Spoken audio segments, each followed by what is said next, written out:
今日のゲストマイケル・アモットです。 Hi Michael. Hey, hey, hey. Hey, it's been a long time.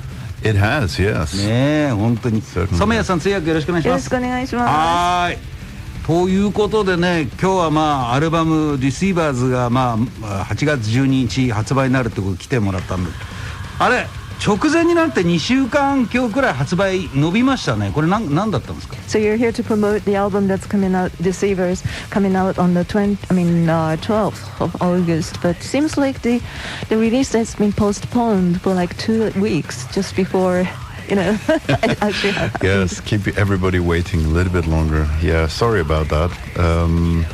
Yeah, but the release date is August 12th.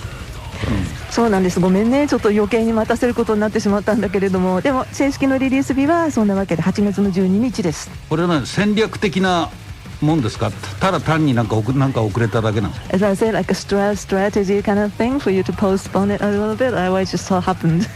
I think there was a problem with we have the same release date in Europe and in worldwide release is the same, and I think they had a problem with the manufacturing or something in Europe.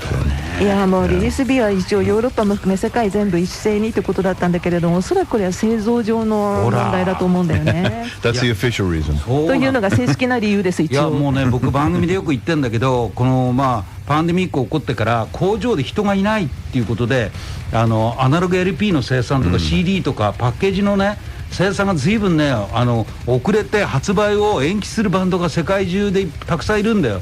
そういう理由の人だよね、多分ね。Yeah, we've been talking about it quite a lot on this show as well. That how not enough people are working at the factory nowadays because of the pandemic and stuff, and the LPs and the CDs and everything about the packaging is not working as it should be. So that's the kind of reason that you're talking about. Yeah, I mean we had to work this time. Everything has been a little bit strange and a little bit different this time making this album. One detail is like that people maybe don't think about is the lead times for vinyl production now it was like 11 months. So wow, almost a full year. So we had to hand in, the master and the layout and everything, But yeah, I think we did a pretty good job. So. そうなんだよね。でいろんな意味で今回のアルバムの制作っていうのはいつもと勝手が違って、ちょっと奇妙なことになってたんだけれども、バイナルの生産に関してはなんか11ヶ月、およそ1年近く待ちみたいな状況があるらしくて、僕らもだからマスターとかね、もちろんレイアウトとか全て渡してはありますけれども、それで待ってるという感じですね。だよね。LP の生産11ヶ月後じゃないと完成しないと、そこまで遅くなってるわけで、それとねマイケルね素晴らしいアルバム作りましたね。もう本当に僕ねいつ番組でも言ったんですけど、マイケル・アモットは結構いいアルバム作っても次のアルバムにハードル高く設定するんだね。いいもの作んなきゃいけない。それを乗り越えて作ってきてる。ここをやっぱり 7,8 年傑作が揃ってるってなかなかロックシーンで珍しいケースだと思うんですけど。Michael, I have to tell you, you have come up with another masterpiece, and you keep doing this for the past 7-8 years, and every time you come up with like something great, you always set the bar high for yourself, actually, and you keep overcoming that higher goal you're setting yourself, and keep coming back with something even better. It's quite an amazing thing, but you have to tell you. Well, thank you very much. It's not easy, of course. You said, like you said, raising the bar every time is not easy, but we try, and we do our best. 全くありがとう。そう言ってもらって嬉しいけど、もちろんそれは簡単なことでは決してなくて、おっしゃる通りそのハードルをどんどん高く設定していく、そのこと自体が大変なんだけども、毎回ねなんとかそれを乗り切ってきてますね。はい。もう一つね、僕ちょっとラジオのDJ とかやってるわけですけど、最近のアーティストの傾向としてね、シングルっていうか配信のリリースを3枚4枚5枚カットしてからアルバム出ることが多いんですよ。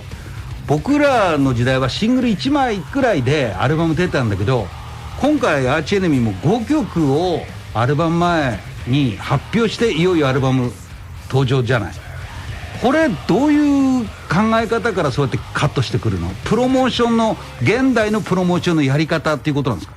being a radio DJ, he's perfectly familiar with the way it is now. It's all about streaming, so lots of bands put the singles out, like 3 singles or even 4, 5 singles before the album, while back in the days, I was like 1 single before the album. Right. But you actually did it in a modern way, in a way. You have like 5 songs before the album, and finally we're getting the album. So was it like a promotional strategy, or what was that like? Yeah, absolutely a promotional strategy, and our record label in Europe wanted to try this way, and they really wanted to do it this way, and I was kind of skeptical. I thought maybe our fans would be angry, just give us the album, don't tease us. But I think the fans have been actually very happy to check out these songs as they've come out, with videos and everything, and we've had a really good response actually. So now I'm convinced that this is actually quite a nice way to release music. But of course, for us as a band, as artists, of course, releasing the full album is going to be very satisfying now, finally. Yeah. はい、もちろんこれは一応戦略ですよね。でヨーロッパのレーベルがこういうやり方でぜひやってみたいと言ってきたので、当時僕はね結構それに対して懐疑的で、ファンが怒るんじゃないかと、いいからさっさとアルバムを出せ、じらすんじゃないっていうことになるんじゃないかと思ってたんだけれども、あらかじめ出した曲をチェックしてビデオも一緒に見てもらって、ファンもそれを喜んでくれたみたいで、だから今となっては僕も納得してます。バンドとしてはでもやっぱり今こうやってアルバムついに出せるので、それをすごく喜んでますけど、そのヨーロッパのレーベルがね5枚カットしてこういう風なプロモーションやってみようという風に提案したって言ってるけども、それって昔と違って1曲ね、つまり1曲が生き延びる寿命が市場的に短くなってるっていうことだから、こうやって第2弾第3弾第4弾第5弾っていってアルバムってこういう風な考え方もできるんだけど、マイケルはどう思ってる？Like I said, it was so suggested by the European label, but it could be taken that, the longevity of one song is not as long as it used to be. It could be said that way as well, but what do you think? That's why you have to keep following up the song, after the first one, like second one coming up pretty soon after that, and then the third one. But what do you think? I don't know. I mean, for us, my experience has been very positive this time, because we just did a North American tour recently in May, and we played the 3 songs that we had out at the time: Handshake with Hell, House of Mirrors, and Deceiver. And the reactions to those songs were super strong. Like, so fans had really checked out those songs, were very familiar with those songs already. So I think, when you release songs like this, space it out and release a lot of singles, of course fans have time to get into each song. And if you deliver like one single and then the full album, even if you're a huge fan of a band, it's difficult to take in maybe 12 songs. You find your favorites pretty fast, and then you maybe skip some songs, and it's a lot to take in. So I think this was it was an interesting experiment in a way, and I don't know how we will do it in the future. I'm not sure. でもどうかな、僕らの体験に関して言えばすごくいい、ポジティブな結果が出てるんじゃないかと思って、すでに北米でツアーをしてきてるんだけれども、そこで3曲「Handshake with Hell」と「House of Mirrors」と「Deceiver」を披露してるんだけれども、すごく反応が良くて、でこれはきっと時間をかけてね、その出してきたシングル一つ一つをみんながこう飲み込んでくれてるっていうことなんじゃないかと思うんだよね。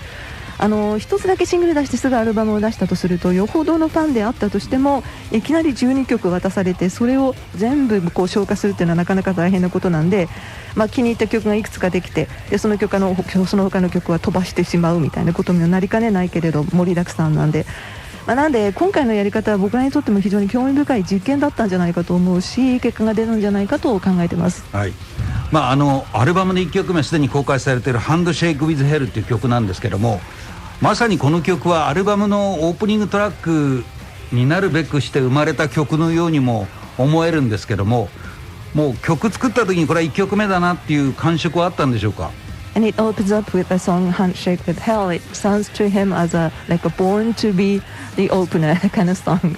But did you actually feel that when you were writing it, that this could be a good opener for the album?